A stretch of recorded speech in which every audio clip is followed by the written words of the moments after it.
Allô tout le monde, c'est Marielle. Très contente de vous retrouver ici et de vous partager la conversation que j'ai eue avec Stéphanie Legault, alias Le Point Gynéco, une infirmière clinicienne en gynécologie et obstétrique qui répond aux questions qui lui sont le plus souvent posées. Dans le podcast d'aujourd'hui, on parle notamment d'examens gynécologiques, de pap test, d'anneaux contraceptifs, de stérilet, du syndrome des ovaires polykystiques, de ce qui peut causer les douleurs menstruelles ou les infections vaginales et de comment les gérer. Bonne écoute! Ça va être d'appliquer de la chaleur, du repos. Il y en a qui aiment ça mettre du froid aussi. Ça dépend vraiment. Des fois, de mettre du froid, comme un ice pack sur le ventre, des fois, ça peut aider. OK. Ouais, ça dépend des gens. Conseil général pour un soulagement de la douleur, pareil que pour un mal de tête, on va dire la même chose. Attends pas de toffer ton mal de tête. Même chose pour les douleurs de règles. Mais si ta douleur, normalement, est soulagée par de l'Advil, ben va pas voir quelque chose de plus fort. Ça sert à rien. C'est le plus faible possible. Puis pourquoi? Parce que les anti-inflammatoires, ça va irriter l'estomac. Fait que, on veut pas non plus que tu prennes des anti-inflammatoires tous les jours parce que tu vas te ramasser avec des grosses douleurs gastriques. C'est un type d'anneau qui s'appelle Nuvaring. Ouais. Et c'est une grandeur. One size. Qui est 52 mm. Mais ce qui est intéressant et ce qui est nouveau, parce que c'était bon 5 ans, ces deux-là. Maintenant, lui, on a découvert qu'il était bon, qu'il avait un effet contraceptif jusqu'à 8 ans.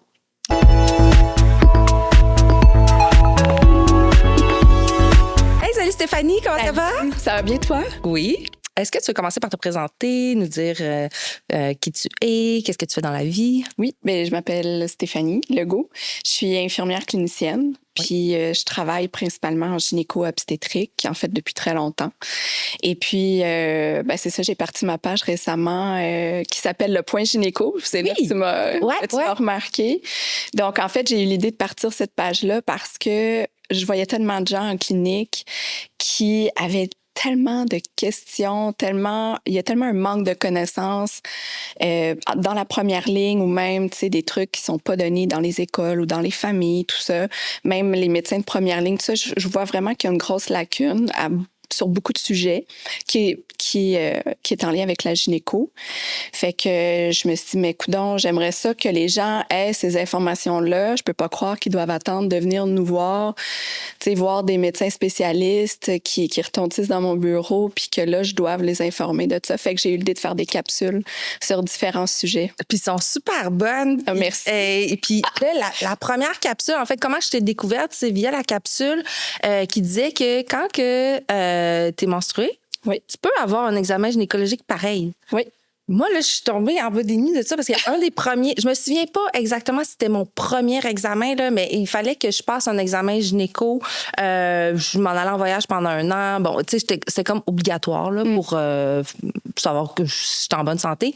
Puis là, tu sais, j'étais pas menstruée. Puis arrivé sur la table avec son Q-tips, là, il est sorti. Puis là, c'était comme un peu rose. Ouais. Puis là, il a dit, tu commences à être menstruée, il va falloir que tu reviennes.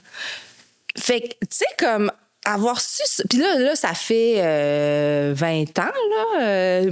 Peut-être que maintenant, l'information est mieux communiquée ou je sais pas trop, là. Mais ça, c'est un médecin de première ligne, là, dans une clinique. Fait que, tu sais, je trouvais ça super pertinent à savoir parce que même si le médecin n'avait pas été au courant, si moi, j'avais été au courant, j'aurais pu me permettre d'insister. Puis surtout, parce que là, je vais te laisser expliquer pourquoi c'est possible. Oui. Parce que j'aurais pu... Tu sais, si le médecin avait dit non, mais j'aurais pu expliquer pourquoi. Tu sais, j'aurais eu les outils nécessaires pour faire valider mon point. Puis ça aurait coûté moins cher au système de santé. Puis j'aurais pas été obligée de revenir.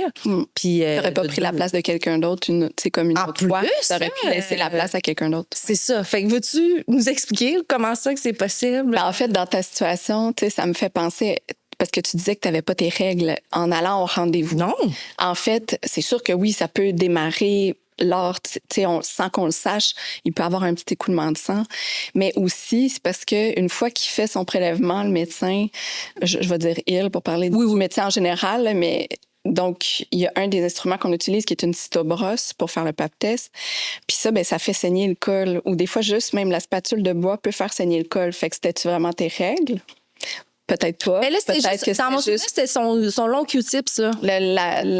La cytobrosse. Ah, OK. C'est comme une longue tige avec une petite brosse au bout, puis il rentre ça dans le col. Mais ça fait saigner le col, fait que souvent, ça ressort, puis il y a du sang des... Ben là, j'ose croire que c'était pas ça, parce qu'il est au courant, lui. Ben, en tout cas, ça fait 20 ans. On va laisser le bénéfice du doute. Mais là, dans le fond, c'est pourquoi c'est possible, tu sais, même s'il y a du sang ou comme. Ouais. Expliquer là que. Oui. Ben, en fait, c'est ça. Souvent, les gens pensent qu'on peut pas avoir un examen gynéco quand on a nos règles, parce que, tu sais, on se dit, mon Dieu, ben, ça n'a pas de bon sens que j'aille chez le gynéco, tu sais. Aussi, c'est un petit peu gênant, il faut le dire. C'est sûr que si... Ça devrait pas l'être, je tiens à préciser. Ben, c'est ça. C'est un work in progress, comme on dit. Ouais. Mais c'est sûr que si toi, ça te gêne, ben, tu sais, t'es pas obligé d'y aller, là. Mais c'est juste dans l'optique où, pour pas annuler un rendez-vous, pour pas reporter un test qui déjà est un peu, des fois, difficile à avoir, tu sais, difficulté, à accéder à un médecin ou une IPS ou en tout cas un professionnel de la santé qui te le fait, ou difficulté à avoir un rendez-vous, tu sais, des fois, c'est comme compliqué. Ouais. C'est sûr que après ça, une fois qu'on a nos règles, en fait, l'important, c'est de regarder le flow, tu sais. Si t'es pas sûr, vas-y à ton rendez-vous, puis le médecin va te le dire si c'est trop abondant ou pas. OK. Puis là, je dis médecin, mais ça peut être n'importe quel professionnel. professionnel. Faut mieux y aller quand même que de... Ben, tu sais, c'est sûr que si ça coule à flot, tu sais, chacun, on se connaît. Tu sais, si tu dis, mais moi, tu sais, jour 2, 3, là, ça coule, tu sais, je change de serviette, là, c'est vraiment, tu sais, c'est des serviettes super, là, ouais, c'est ça. Si c'est vraiment très abondant, ben là, non, annule ton rendez-vous. Mais sinon, si c'est un début de menstruation ou une fin de menstruation, il n'y a pas de problème. Pourquoi? Parce que quand tu vas arriver, le médecin va prendre ce qu'on appelle des scopettes, là, c'est des gros Q-tips, là, puis il peut éponger le sang qui est au niveau du col. On éponge aussi souvent comme des sécrétions vaginales, des choses comme ça. S'il y en a trop pour faire un prélèvement qu'on a besoin, on éponge avec les gros Q-tips. Puis après ça, le temps qu'on éponge, ben si le flot est pas trop abondant, on a le temps d'aller faire notre prélèvement au niveau du col puis de l'endocol, sans que le sang ressorte vraiment beaucoup. C'est pas long. Fait que, tu sais, ça se peut qu'il y ait des présences de sang un peu, mais si c'est en début ou fin de règle, quand c'est pas abondant, ben le prélèvement peut se faire, puis il peut être analysé, là, même sans s'il y a problème. présence de sang, là. Ça vient pas contaminer. Mais c'est sûr que, tu sais, après ça, le professionnel peut dire, ben garde, je le fais, on va essayer, t'es là, on va essayer de le faire. Puis si ça fonctionne pas, ben tu sais, sache que il y a peut-être des chances que ça fonctionne pas, qu'il faudra que tu reviennes. Ben au moins, tu sais, tu seras allé, puis... Parce que c'est ça, entre le temps où est-ce qu'il éponge puis qu'il va faire le prélèvement, ben ouais. il passe c'est pas immédiat, là. Ben oui, c'est ça. Mais le prélèvement, il est pas long, là. Puis, tu sais, les fluides menstruels aussi, quand ils s'écoulent, c'est pas comme quand on urine, où est-ce que le flux est constant. Non, c'est ça. Contraction. À moins que tu saignes vraiment abondamment, là. Là, à des moments, oui, tu sais, j'en ai vu ça, des fois qu'on essayait de faire des prélèvements, mais on a dit, non, ça marche pas. Parce que dès qu'on éponge, ça ressort, tu sais. Parce qu'il était trop abondant. Tu sais, on est en plein milieu d'une règle, puis la personne a un flot abondant. Mais tu sais, plus souvent qu'autrement, on est quand même capable de s'arranger. Puis, tu sais, ben, c'est ça. Sinon, dans le rapport, ça va être marqué présence de sang, masquant les cellules, tu sais, doit refaire prélèvement. Tu sais, on doit refaire le prélèvement. Mais vaut mieux y aller quand même, comme ça, ben je pense que oui, parce qu'après ça, tu sais, le rendez-vous, souvent, c'est pas juste pour le pap test, tu sais, ou le dépistage de cancer du col, là, que ça va changer, mais c'est tout aussi pour adresser des fois des problèmes de menstruation, des besoins de contraception, tu sais, il y a comme plusieurs choses. Fait que c'est plate si on repousse le rendez-vous. Ouais. Fait que c'est ça, on y va, on parle de toutes nos problématiques, puis après ça, ben si jamais il faut le refaire, le prélèvement, ben on le refait, tu sais, ou on revient si c'est trop abondant. Là, j'ai plein de questions pour toi là, par rapport à ce que tu viens de dire. Le pap test. Oui.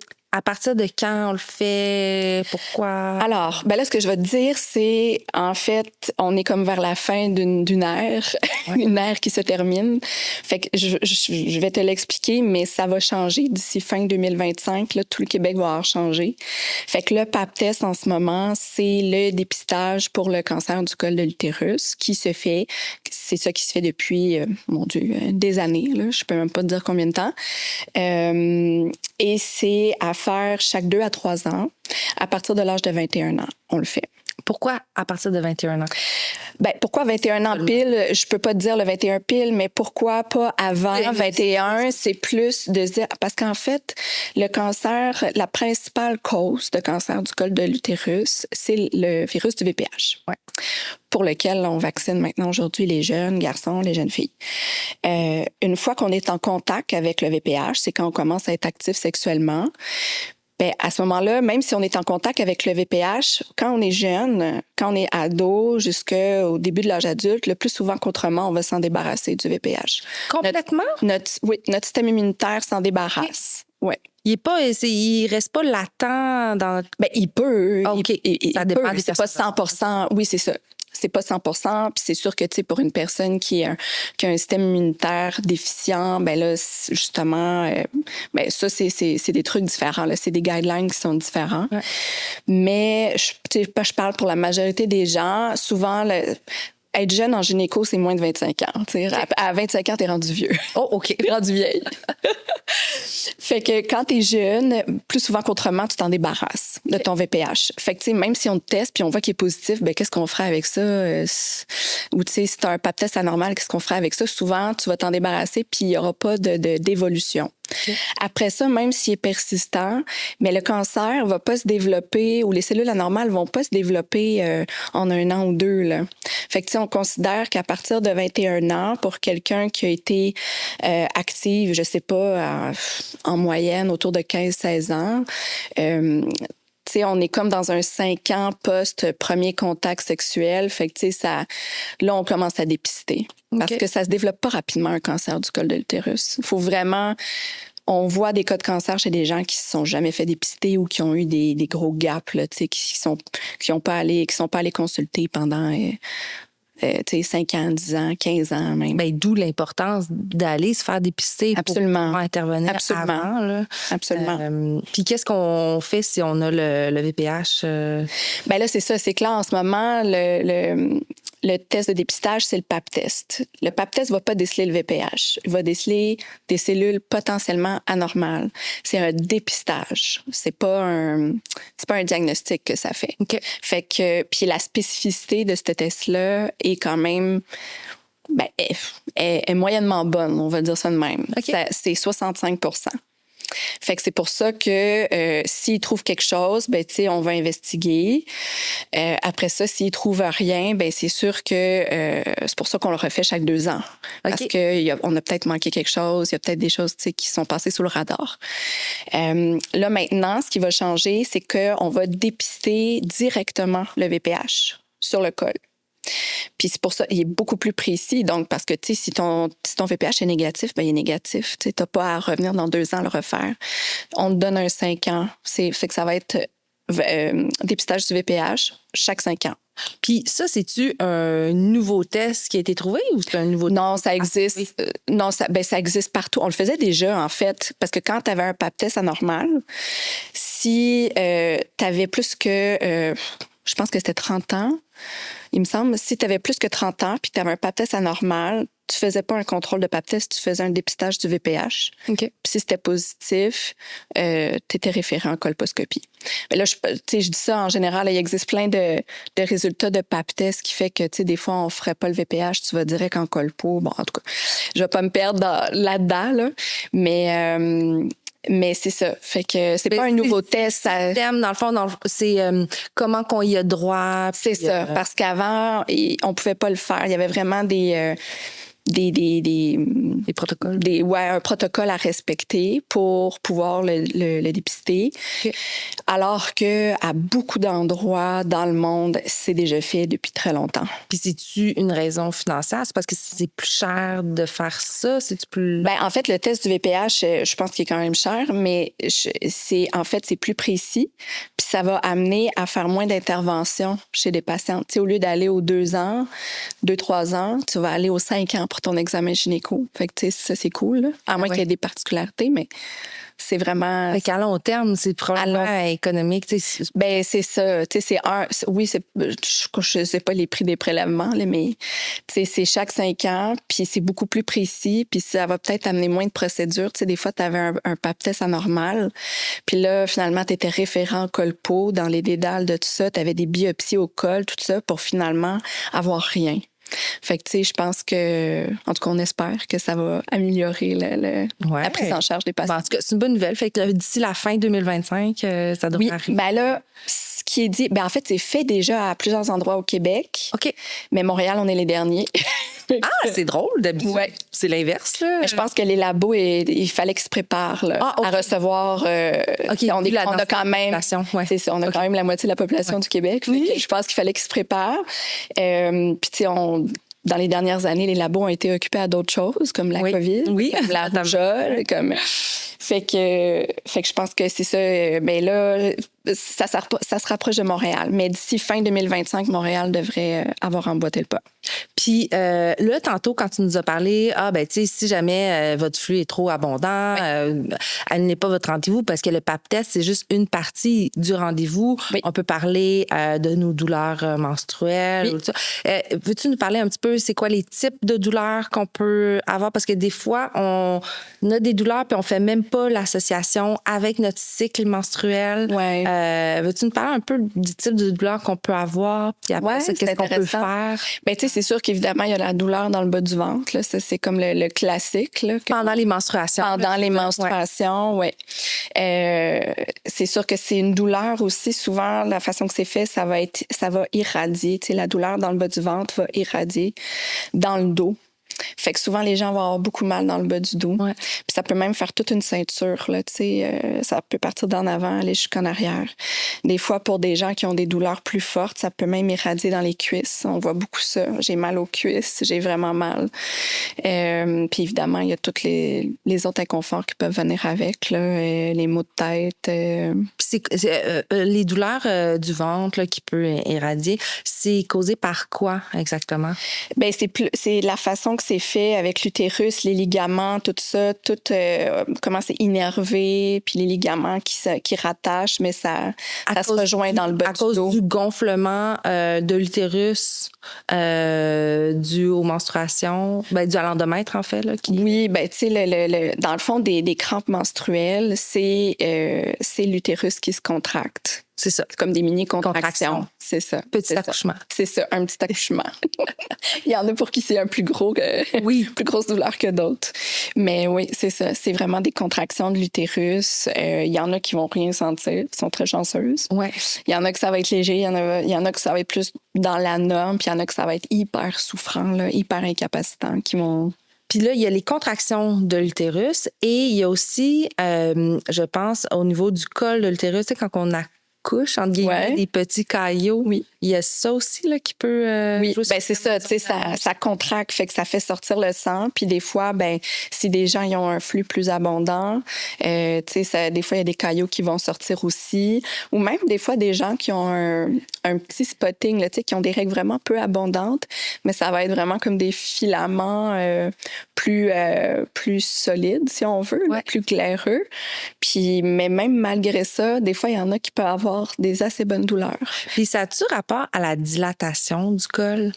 Le col, il se dilate pas tant, non. C'est sûr qu'il est un peu ouvert, là, mais c'est pas la dilatation qu'on parle pendant la couche. Non, c'est pas ça. C'est pas ça que je veux dire, mais dans le sens, moi, j'ai des douleurs en début des menstruations, mais pourtant, mon utérus, il se contracte tout le long des menstruations. Mais moi, j'avais l'impression que c'est comme il se dilate un tout petit peu pour laisser passer les premiers caillots, là. Puis une fois qu'il est comme dilaté, là, après ça, ces types de douleurs-là... Non, c'est pas prédictif de ça, non. Okay. C'est vraiment parce que, tu vois, il y en a qui n'ont pas de douleur pendant leurs règles, mais qui l'ont 48-72 heures avant. OK. Ou il y en a qui n'ont pas de douleur pendant leur semaine de règles, mais ils l'ont après. Ça peut être causé par quoi quand c'est avant? C'est Pas lutter c'est contre. oui, mais c'est comme OK. ça se prépare, tu sais, l'endomètre commence à se décoller, tu sais, c'est quand même Ça a-tu rapport d'abord pendant le cycle, quand on a l'ovulation ou autour de l'ovulation, là, il y a de la glaire. Moi, il y a des mois où est-ce que j'en ai presque pas, mais il y a des mois où est-ce que j'en ai vraiment beaucoup. Tu sais, la glaire. la glaire cervicale. La glaire cervicale qui ressemble un peu à du blanc d'œuf. Là. Oui. Fait que là, j'avais comme l'impression que c'était quand la glaire sortait de mon col, de l'utérus. Que ça faisait mal à Ouais. l'ovulation? Non. C'est quand l'ovule sort de l'ovaire. Mais c'est Parce qu'il y a comme vraiment souvent un petit, parce que l'ovule est comme dans une capsule, puis ça sort, puis des fois, il y a un léger segment associé à ça. au niveau de l'ovaire. Oui. OK. Fait que ça peut être associé à une douleur pendant l'ovulation. Mais c'est pas en lien avec la glaire qui sort. Non? OK. Parce que j'avais l'impression, Non. comme moi aussi, en tout cas. Puis c'est pas juste comme au moment de l'ovulation, c'est vraiment comme pendant quelques jours. Oui, c'est souvent 48 heures. OK. Ouais. OK. Ouais, c'est souvent comme ça. OK. Ça a un nom, ce syndrome-là. Je me rappelle plus, là, mais il y a un nom pour une douleur à l'ovulation. Là. Puis il y en a même qui peuvent sentir là, de quel côté. Oui, absolument, absolument. Vraiment. Au début, j'étais un peu sceptique de ça, mais finalement, non, les gens se sentent vraiment. Puis là, qu'est-ce qu'on peut faire pour essayer de gérer ce type de douleur-là? Le chaud, j'imagine? Il existe plusieurs affaires. Ouais. Fait que il existe des trucs pharmaceutiques puis non pharmaceutiques. Fait que si on y va, évidemment, dans des trucs non pharmacologiques, ça va être d'appliquer de la chaleur, du repos. Il y en a qui aiment ça mettre du froid aussi. Ça dépend vraiment. Des fois, de mettre du froid, tu sais, comme un ice pack sur le ventre, des fois, ça peut aider. OK. Ouais, ça dépend des gens. Donc, dans le fond, c'est de tester qu'est-ce qui fonctionne pour nous. Oui, absolument. Si chaud, ça marche pas, au moins, parce qu'on n'aurait pas le réflexe de mettre du froid. Non, c'est ça. Mais nous, on a découvert en clinique que ça pouvait aider le froid pour des bonnes crampes, là, quand on installe des stérillettes. Ouais.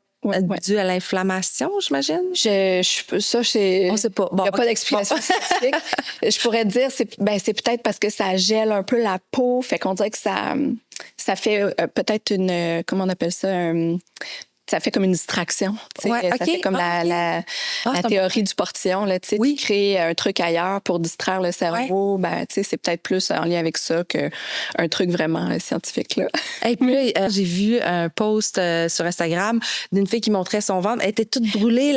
Tu l'as vu? Ah non, c'est pas celle-là que j'ai vue. Mais en tout cas, elle était brûlée. Toute brûlée. Ah, vraiment, il faut faire attention. Faut faire vraiment attention.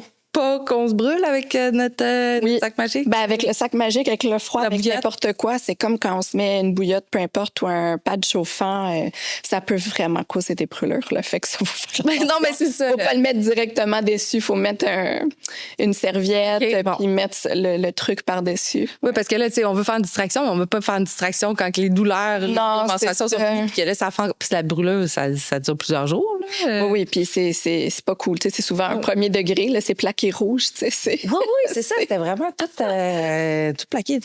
Ça.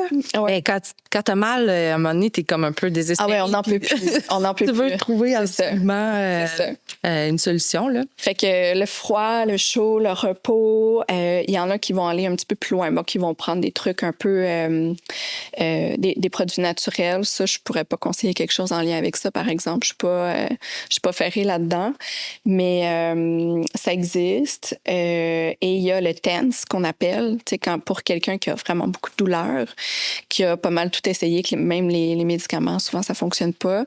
Ça va être un petit appareil qu'on colle. Okay. C'est comme deux pads, là. Puis ça envoie des ondes, ça envoie des vibrations. C'est pas des électrochocs, là. Non, c'est pas de l'électricité. Mais c'est vrai qu'on a tendance à dire ça. Mais là, c'est pas comme la fameuse machine pour recréer les douleurs menstruelles. Non, c'est pas ça. Non, ça, c'est vraiment comme plus une vibration, si tu veux. OK. C'est sûr que, bon, c'est des fois un peu difficile de se promener avec ça parce que tu as un truc à la ceinture puis tu as tes pads ici. OK. C'est comme un filage. Là. Walkie-talkie. Comme une grosse pagette. Oui, c'est ça. OK, ouais. OK. Comment ça s'appelle? J'ai jamais entendu. Un TENS. Un TENS. OK. Oui. Bon, ben. Ben, le TENS, c'est TENS. OK. Fait que ça peut être utilisé. En fait, ça existe depuis longtemps, mais on a commencé à l'utiliser pour la douleur de menstruation. Ah, par curiosité, ça peut être utile pour quoi d'autre? Ben, des gens qui ont des douleurs chroniques, ils peuvent OK, pour utiliser d'autres, ça, ouais. mettons, le bas du dos. Ouais, par c'est ça. exemple, là. C'est ça, OK. exact. Ah, ben, mon Ouais. Dieu, mais c'est pas très... Tu sais, tu vois, c'est ça. Je savais que j'allais apprendre bien On va faire une capsule là-dessus. Puis là, tu nous as parlé là, des douleurs possibles. Y a-t-il d'autres choses que tu as rendu? Ben, en termes de médicaments, en fait, ce qu'on peut faire, c'est d'essayer, tu sais, les trucs en pharmacie. C'est sûr que le Tylenol, souvent les gens vont se tourner vers ça. Si c'est soulagé avec du Tylenol, tant mieux. Ça veut dire que c'est pas très fort. Souvent, le Tylenol va être plus ou moins efficace. On va aller vers plus des anti-inflammatoires. OK. Fait que, tu sais, je veux pas tout ce qui est de l'ibuprofène. Fait que, tu sais, Advil, Motrin, Midol aussi est intéressant. Puis sinon, il y a comme une coche au-dessus en pharmacie qui existe, qui est semblable à du naproxen, puis ça s'appelle du Aleve. OK. Donc, ça, c'est des trucs qu'on peut essayer. Là. J'ai d'ailleurs fait une capsule là-dessus. Oui, puis c'est ça. Puis une affaire que tu mentionnais, mais que tu as dit dans la capsule, je trouvais ça super pertinent, c'est que de pas attendre. Moi, j'avais tendance à essayer de pas en prendre. Ah oui, non. D'attendre, tu sais, vraiment, là, de plus capable. Puis là, Moi, je chicane les gens. OK. Fait que veux-tu Moi, je chicane les gens en clinique là-dessus. Là. Parce que là, ils arrivent puis ils me disent « Ouais, ben là, ce que vous m'avez prescrit, ça fonctionne pas. » Ou, tu sais, mes médicaments fonctionnent pas.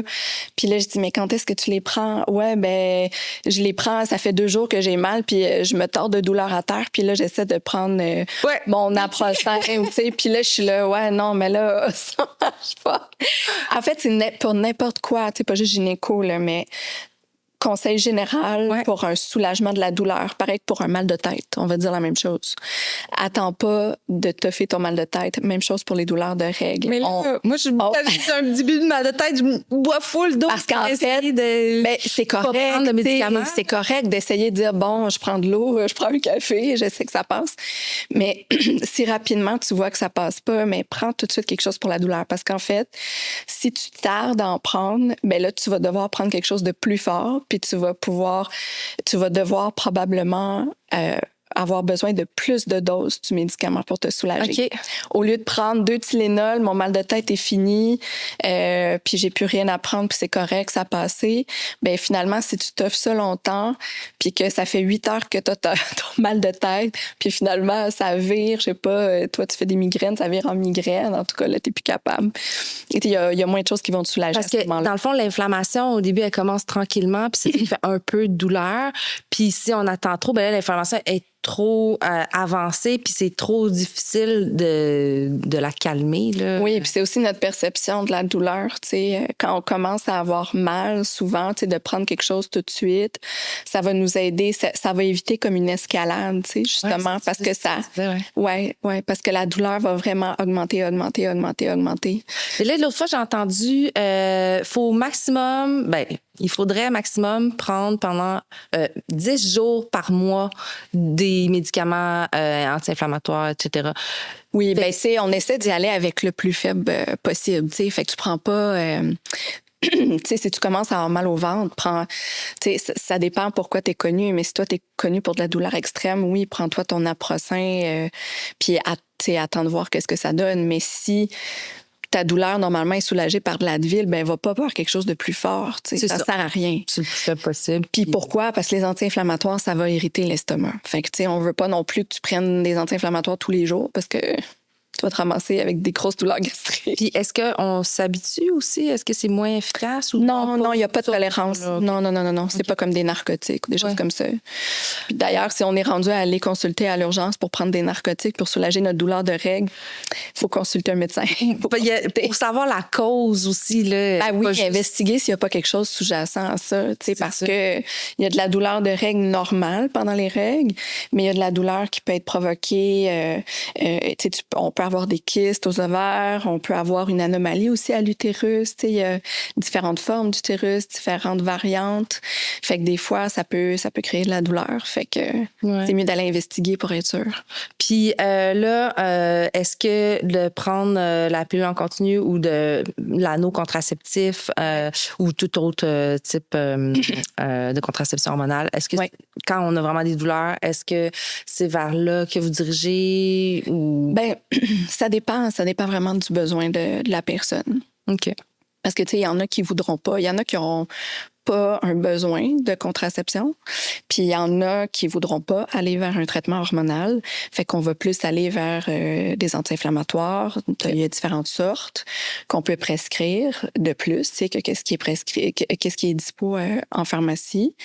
Après ça, il y a le TENS, tu sais. Mais c'est sûr qu'à un moment donné, on arrive au bout, là, on arrive rapidement au bout du truc. Mais souvent, si les gens sont capables de fonctionner juste sur des anti-inflammatoires de façon cyclique, juste quand ils ont mal, ben tant mieux, tu sais. OK. S'ils n'ont pas de plus de besoin que ça, puis si ça les soulage, c'est parfait.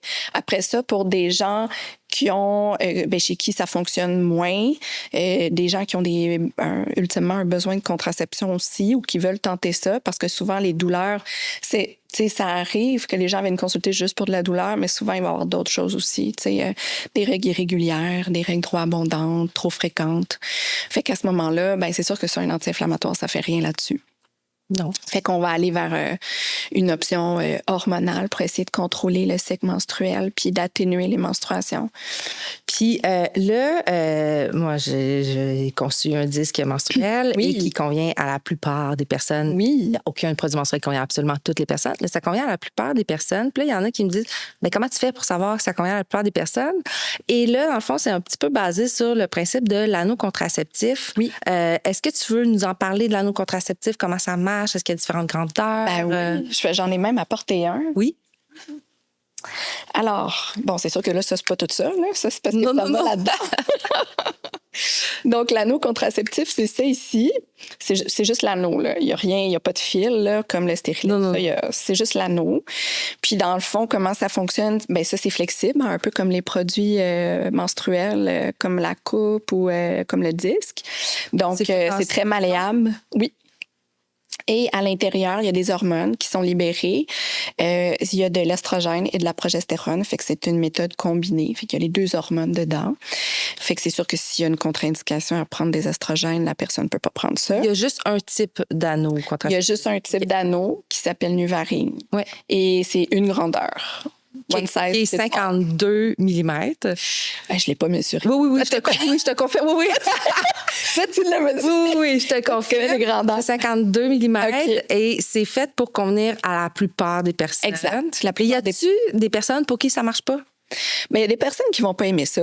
Je veux dire, c'est comme... non, mais là, je parle juste vraiment en termes de la grandeur. Là. Ouais. Moi, j'ai jamais vu ça, pour vrai. OK. Mais tu sais, après ça se peut que ça existe pareil, là. Non, mais ma logique est bonne. Tu sais, si oui. 52 mm, ça fit pour la plupart des personnes. Oui. Normalement, un 62 mm, donc 1 cm de plus, va aussi fitter à la plus... Tu sais, ça va être assez grand pour tenir en place. Mais là, moi, dans le fond, pourquoi il est plus petit, c'est que pour moi, les disques menstruels qui disent one size fits all, là, de 70 mm, pour moi, c'était trop grand. Moi, ça me faisait mal. OK. Puis ça tenait pas bien en place. Et il y avait comme pas assez de place au-dessus de l'os pubien. Fait que ça voulait tout le temps se déloger puis retourner dans le canal vaginal. Ouais, donc, d'un, c'est pas confortable et c'est inefficace. Tous les fluides menstruels coulent. Donc là, dans le fond, moi, je suis juste venue comme combler un manque dans l'offre sur le marché canadien. Puis là, c'est parfait. Parce qu'on veut... Puis là, il y en a qui disent, pourquoi tu n'as pas fait 52 mm comme Nuvarine? On veut quand même maximiser la capacité, la quantité que ça peut recueillir. C'est ça. Fait que ça, il n'y a pas d'autre... ça, puis en plus, non, il n'y a pas de grandeur. Et c'est... En fait, c'est que c'est tellement léger. Oui. Ça va pas tomber, tu sais, c'est pas comme à la limite une coupe ou un disque. Quand il rentre avec le poids, des fois tu peux avoir peur que ça tombe. Ouais. Mais ça c'est tellement léger, c'est comme ça pèse rien, absolument rien. Fait que du moment que tu veux le porter à la bonne place, évidemment, on le met dans le vagin, mais pas tout de suite en rentrant. Il faut aller le porter au fond complètement. Où est-ce qu'on appelle ça? C'est comme le cul-de-sac là. Le fornix. C'est ça, le fornix, exact. Fait que là c'est comme un peu plus un peu plus grand. Puis ça... Ben oui, absolument. Ben en fait, pour les besoins de la cause, je vais enlever la moitié. Fait que là, c'est sûr que ça va pas tenir. Oui, ça va tenir quand même. Mais dans le sens que, tu sais, il faut que je le tienne. Mais hop. Fait que, tu sais, dans le fond, on a juste à le plier. Puis Puis on va le porter, on peut même le plier plus que ça, si on veut.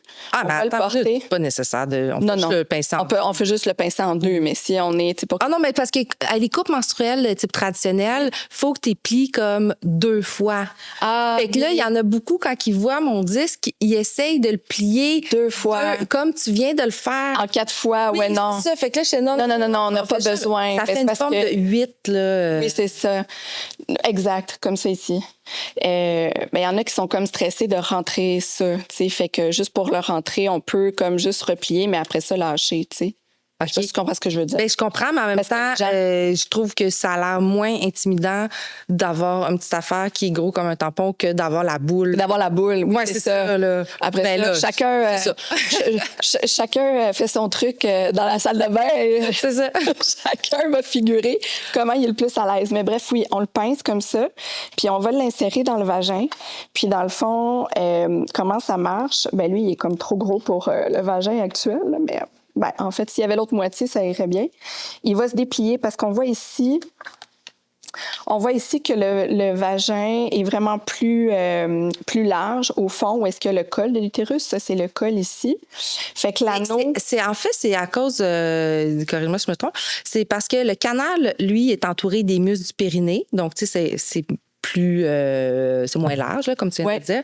Et tandis que le fornix vaginal, lui, n'est pas entouré des muscles du périnée. C'est pour ça qu'il y a comme plus de place, parce que tout ça, c'est la même membrane. La peau du bras, tu sais, les parois vaginales, là, c'est les mêmes parois que celles du col de l'utérus. OK. Fait que, puis tu sais, comme pendant l'excitation sexuelle aussi, les ligaments ronds vont se tendre puis vont faire remonter l'utérus, en fait, pour laisser la place au pénis. Là, la nature est bien faite là, pour la procréation.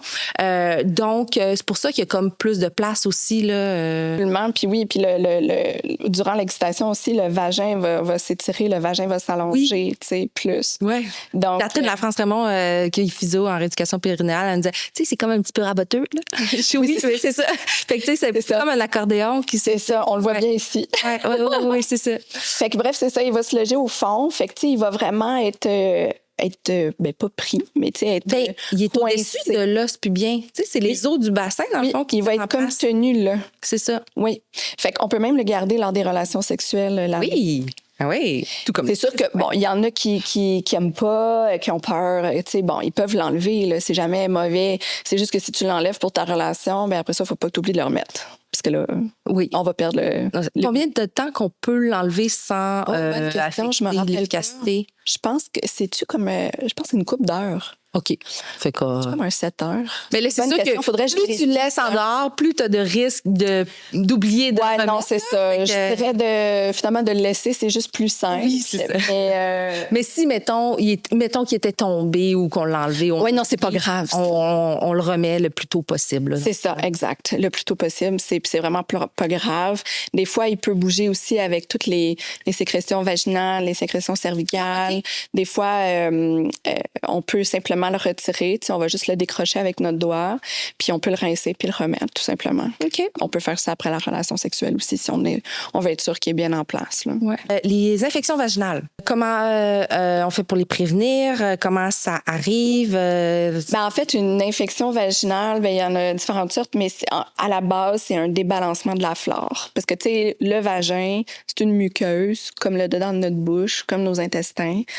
Il y a des bactéries, il y a des champignons, il y a une flore vaginale, tu sais. Ouais. Fait que ça, c'est parfaitement normal. Après ça, quand il y a un débalancement qui peut être causé par toutes sortes d'affaires, c'est là qu'on peut avoir une infection vaginale parce qu'il y a soit une bactérie ou un champignon qui va prendre le dessus, ou on peut avoir une contamination qui fait que, justement, il y a une bactérie qui rentre, puis on a une infection. Puis c'est ça, là, les deux types de... Ouais, en fait, c'est ça. Il y a les vaginites, donc, qui sont causées principalement par des champignons. Donc, des vaginites, le plus souvent du temps, c'est le champignon, le candida. C'est pour ça qu'on dit une candidose vaginale. Ah. Et puis, sinon, il y a une vaginose bactérienne. Donc, il y a une vaginite et une vaginose. Vaginose, c'est vraiment une infection par une bactérie. Puis la vaginite, c'est la plus commune, je pense. Oui, c'est la plus commune. Oui, absolument. Fait que les crèmes, les médicaments en pharmacie. On va en pharmacie, le fameux Canestin, là, c'est ça. C'est pour des vaginites à candida. Ben c'est ça, en fait, tu me posais la question, qu'est-ce qui cause? Oui. Ben, des fois, il n'y a pas de cause. T'sais, pour certaines personnes, il y a des gens qui vont vraiment être juste susceptibles à ça, qui vont en faire à répétition. Là, c'est sûr que si c'est ton cas, ben, tu peux aller consulter parce qu'il y a des trucs qu'on peut proposer. Sinon, ça peut être les variations du cycle menstruel, peut dérégler aussi des fois la flore vaginale chez les personnes plus sensibles. Des relations sexuelles, ça peut débalancer ta flore. Est-ce que au moment de stress. Avec condom, sans condom, est-ce qu'il y en a une Tout ça. Dès qu'il y a un corps. Exactement. Tu sais, des fois, il y a des gens qui ont des relations non protégées, mais tu sais, il y a une éjaculation à l'intérieur, puis ça fait. C'est ça aussi, là. Puis là, ils sont comme, oh mon Dieu, tu sais, à chaque fois que j'ai une relation, je me ramasse avec une vaginite après, là. Mais c'est ça, d'essayer de comprendre quand est-ce que ça arrive pour déceler la cause. C'est ça. Essayer de trouver une solution. Des fois, ça peut être out of the blue comme ça, tu sais, que t'es comme, mon Dieu, ça commence à me piquer, puis tu sais pas trop, tu sais, qu'est-ce qui s'est passé. Des fois, ça peut être, tu sais, beaucoup d'irritation et tout ça. Ça peut débalancer ta flore. Ah, puis les protèges dessous. Tu faisais aussi une capsule là-dessus, puis s'il était en lien direct avec ça, faut-tu nous en parler un peu? Parce que ça aussi, je pense que ça peut être une cause. Ben, c'était en lien avec les pertes vaginales, parce que les gens sont hyper focus sur leurs pertes vaginales. Tu sais, au lieu, tu sais, ça, là, moi, je pense, là, mon hypothèse, là, c'est qu'à l'école, là, quand on nous parle un peu de menstruation, là, si on est chanceux d'avoir une école qui nous en a parlé de un. C'est ça. Il paraît que c'est mieux dans le cursus, il paraît que c'est intégré, mais c'est ça. Mais là, c'est la discrétion de chacun de quel niveau de détail on donne. Ouais. Puis là, tu sais, dans le fond, l'infirmière nous parle de ça. Ah, si vous avez des pertes blanches, vous pouvez mettre le protège dessous. Mais au lieu de dire entendu ça, là, ben, tellement. Puis, tu sais, au lieu là, de dire ça, pourquoi qu'on dit pas, il y a des sécrétions vaginales qui permettent d'auto-nettoyer le vagin? Il me semble que déjà là, il y aurait moins la stigmatisation, tu sais, du fromage cottage. Puis, surtout au secondaire, là, il y a tout le temps une intimidation, tu sais, sur un peu n'importe quoi, là. Oui, ben, c'est ça. Tous les sujets sont bons, là, après ça. Oui, c'est ça. Fait que là. Mes cheveux frisent d'entendre. Oui.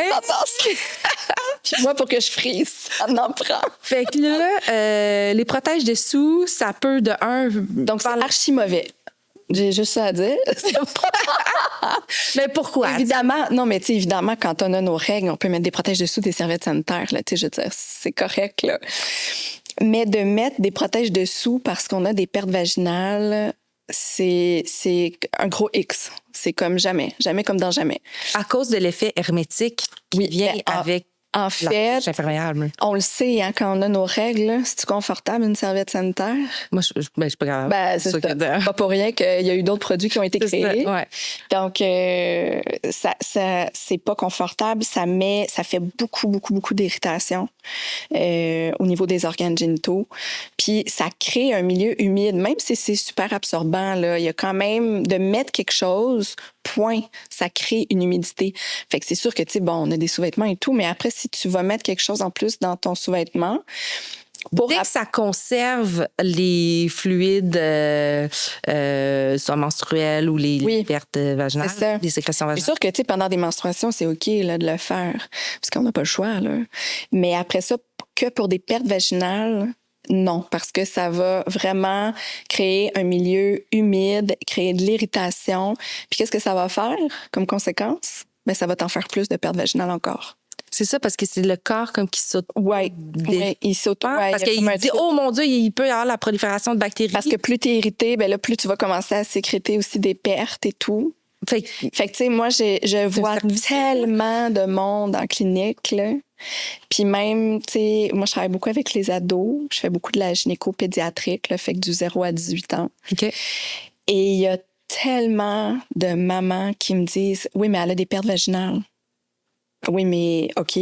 Fait que là, je suis comme, ben, quand est-ce que ça a commencé? Tu sais, puis ils sont comment? Puis, tu sais, après ça, puis d'ailleurs, hier, j'ai fait un petit shooting chez moi. Puis j'ai justement fait une capsule qui s'en vient sur c'est quoi des pertes vaginales normales. Bon, merci. Fait que c'est quoi des pertes vaginales normales? C'est quoi des pertes vaginales normales? Fait que c'est évidemment pour quelqu'un qui va pas prendre aucun traitement hormonal, on a un cycle menstruel, il y a des variations avec les hormones, fait que c'est clair que nos pertes vaginales vont pas être pareilles d'un bout à l'autre du mois.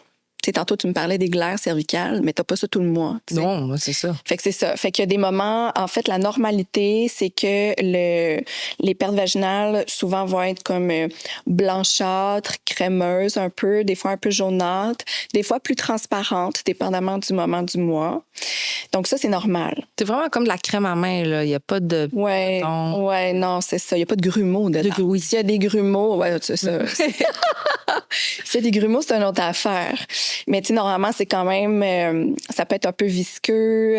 Il peut avoir des pertes plus glaireuses, tu sais, lors de notre ovulation. Ou si on a une méthode, tu sais, si tu as un stérilet, tu sais, il y a un bouchon de mucus qui se crée au niveau du col. Fait que c'est sûr que des fois, tu peux perdre des glaires. Puis c'est normal. Après ça, donc c'est ça. La couleur, c'est ça. La consistance peut varier. Comme je disais, ça peut être plus liquide à plus glaireux. Et en moyenne, les gens perdent à peu près une cuillerée. Parce que souvent, les gens me disent, oui, mais c'est abondant. Puis là, je suis comme, oui, mais c'est quoi ça, abondant? Tu sais, parce que ça peut être pas mal subjectif d'une personne à l'autre. Fait qu'ils me disent, ben, elle en a tous les jours dans ses culottes, là, tu sais. Ah, c'est les mères qui disent ça, là, c'est vrai. Ben, tu sais, pour des plus jeunes, mais après ça, quand les jeunes aussi, ils viennent, tu sais, puis ils ont 16 ans, 17 ans, 18 ans, même les adultes disent, ben, puis c'est ça, tu sais, je vois ça. Les mères ont probablement eu la même formation que moi quand ils étaient au primaire. Puis... Mais tu sais, les gens viennent en clinique, puis même adultes, ils me disent, ah ben, j'ai vraiment des pertes. Mais comment, tu sais, moi, et de là, mes capsules, tu sais, comment ça qu'en tant qu'adulte, tu ne connais pas ton corps et tu ne sais pas qu'est-ce qui est normal ou pas. Il y a vraiment une grosse lacune. Fait que c'est pour ça qu'on fait ça. Ben, c'est ça, exact. Fait que attends, c'était comme dit à peu près une cuillère. Oui, c'est ça. Donc la moyenne des gens, pas la moyenne des gens, mais les gens perdent en moyenne une bonne cuillerée par jour, là. À thé? Une cuillerée à table? Ben tu sais quasiment à table. Là. OK, ça peut être, ça, c'est normal. Ça peut varier, oui, c'est ça. Évidemment, il y en a qui en ont pas beaucoup. Il y en a qui en ont plus que ça. Puis en moyenne, ça va pas tout non plus dans le fond de la culotte dans ma tête. Parce que quand on va aux toilettes, on s'essuie. Souvent, il y en a la plupart qui s'en va à ce moment-là. Là. Oui, ben oui. Puis tu sais, c'est normal que ça sèche dans le fond de ta culotte. Puis c'est correct. C'est normal qu'en fin de journée, ça sente bizarre. Puis comme un truc que tu disais, tu sais, comme changer vos sous-vêtements plus souvent. Exact. Pas besoin d'avoir un protège dessous, tu sais. Au lieu de mettre des protèges dessous, c'est de changer ses sous-vêtements. Tu sais, si, tu sais, souvent les jeunes vont dire, ah ouais, mais ça me dérange tout ça, acheter, en fin de journée, tu sais, quand j'arrive de l'école, tout ça, ça sent bizarre. Mais je suis comme, mais change ton sous-vêtement. Puis aussi, sous-vêtements de coton, si vraiment, toi, ça te dérange. Et ça, parce qu'on voit vraiment une différence sur qu'est-ce qui est ultra synthétique. Tu sais, des petits G-strings. Quand j'étais plus jeune, je l'avais cute, puis je trouvais que l'odeur fait que finalement, c'est ça. Tu sais, c'est sûr qu'on n'est pas obligé d'avoir les fameuses grosses bobettes là, en coton. Là, non, mais non. Ils en font des tellement belles. Mais... L'important, c'est que la partie qui est sur la vulve soit en coton. C'est ça. C'est ça. Si c'est en dentelle en haut, c'est pas grave. Mais non, c'est ça. C'est pas grave, ça. Fait que là, il faut que ça respire. Oui. Puis là, avant de te ramener sur les comment gérer les infections, là, juste avoir... parce que dans les culottes menstruelles, il y en a qui ont comme développé une technologie, ou je sais pas trop, pour que ça respire. Oui. Mais ma question, c'était comme, étant donné qu'il y a la couche imperméable, oui, pareil, est-ce que ça fait vraiment une différence entre les types de culottes? Ben, c'est une bonne question. Là. Je pourrais pas te répondre là-dessus. Mais ce que je peux te dire, c'est sûr que, tu sais, après, que ça respire plus, ben tant mieux, tu sais. Mais après ça, c'est sûr que c'est impossible de mettre rien. Tu sais, quand on a nos règles, on s'en sort pas. Ben, soit que tu mets, ou sinon tu utilises des produits menstruels que tu mets à l'intérieur. Tu sais, mais sinon, si t'es pas à l'aise avec ça, puis tu y vas vers soit des serviettes ou des culottes menstruelles, tu sais, à un moment donné, il faut mettre de quoi. Il faut mettre de quoi.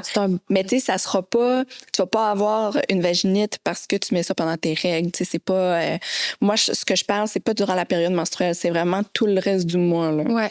Et donc, c'est pas tellement grave si on n'a pas cette technologie-là dans nos culottes menstruelles. Non, Là. L'important, c'est de savoir pas stresser, que c'est avec nous. Puis là, justement, c'est un bon point. Tu m'amènes à parler des produits menstruels internes. Les tampons aussi, étant donné que ça absorbe toute l'hydratation naturelle, les globules blancs, ça aussi, ça peut faire la prolifération de bactéries puis créer des risques d'infection. Oui, bien, c'est sûr qu'on suggère aux gens de changer leur tampon régulièrement.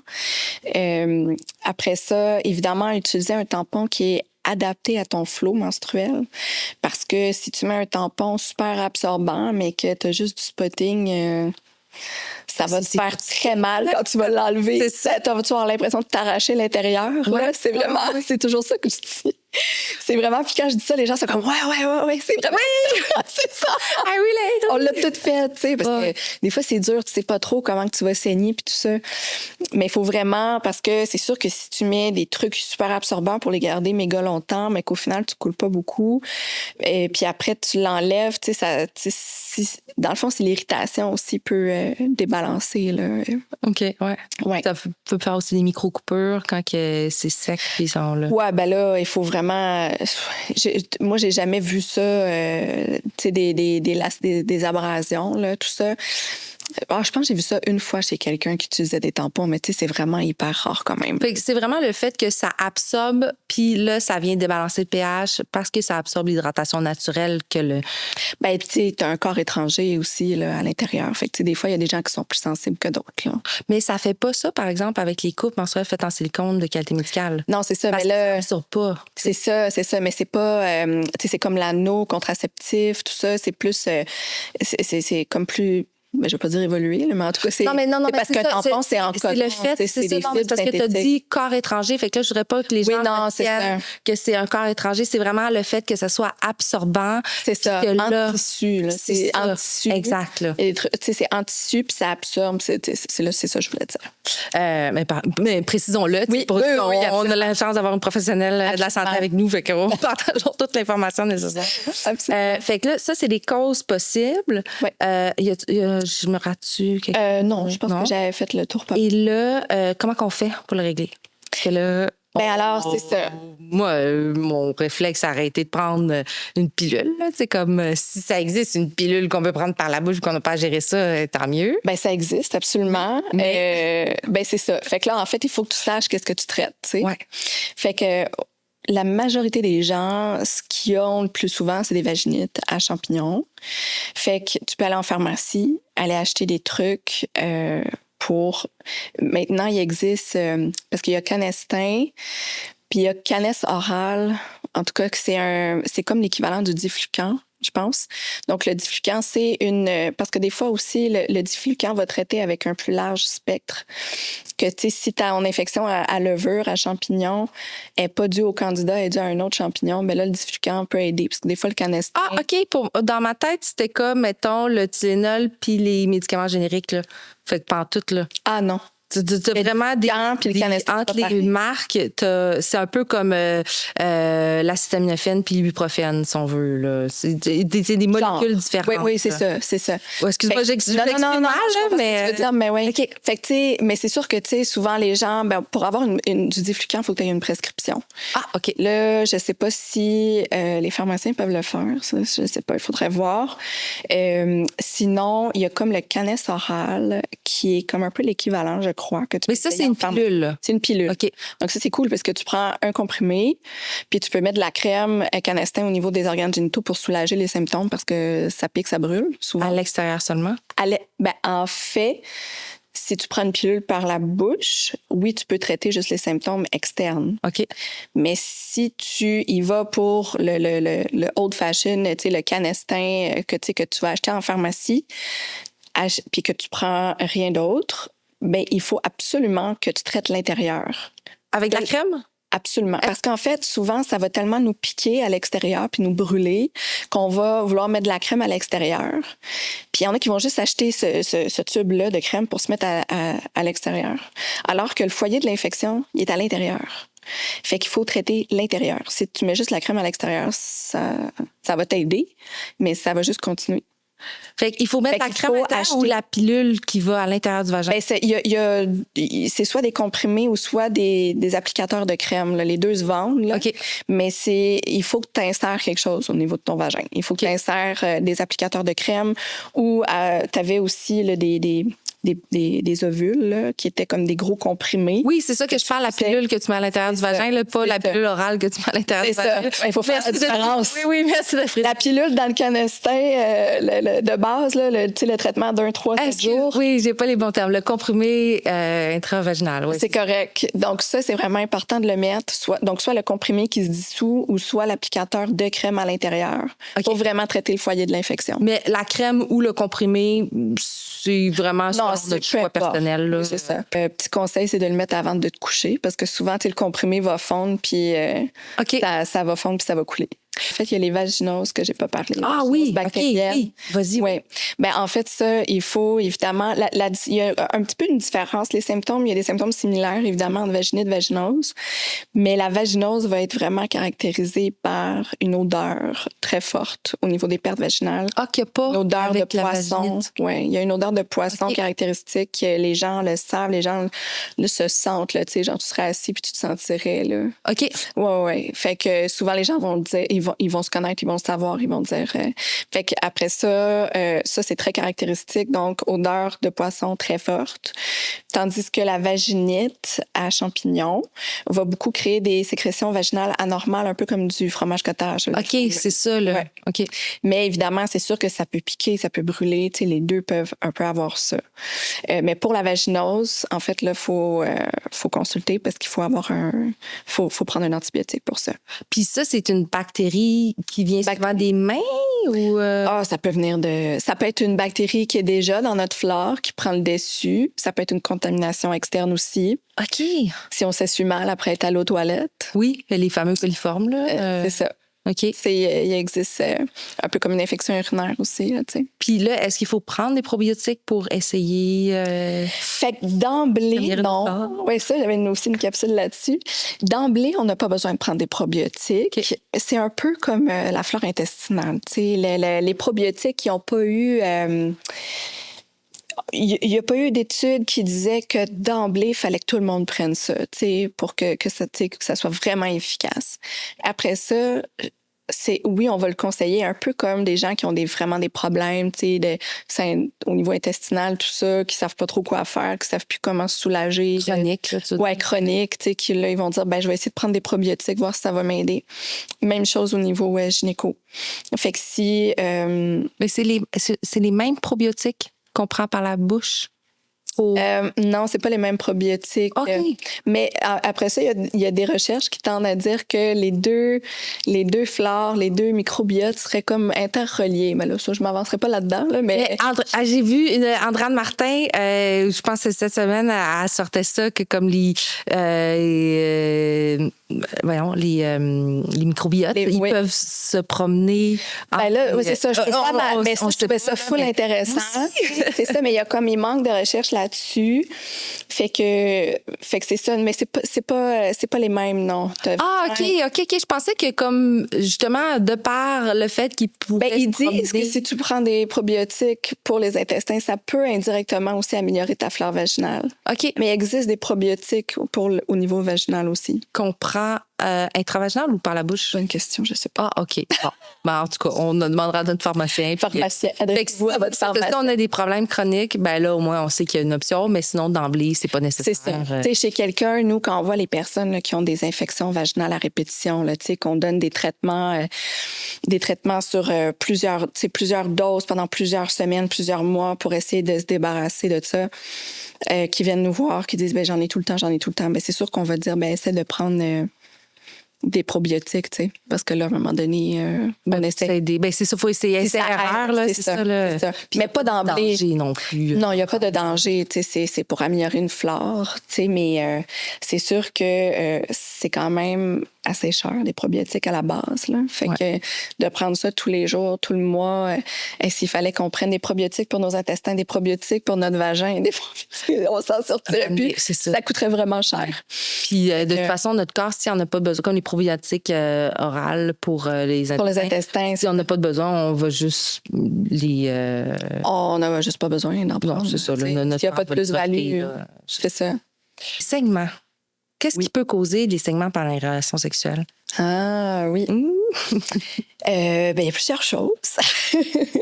Là, je parle pas des saignements si tu as été un peu trop intense. Là. Ah oui. Ben ça se peut. On peut avoir des abrasions. Ça, c'est beaucoup plus fréquent que dû à des produits menstruels et tout. Donc, il peut y avoir des abrasions dues aux relations sexuelles. Mais sinon, souvent, ben, il faut que tu t'assures que tu n'as pas une ITS. OK.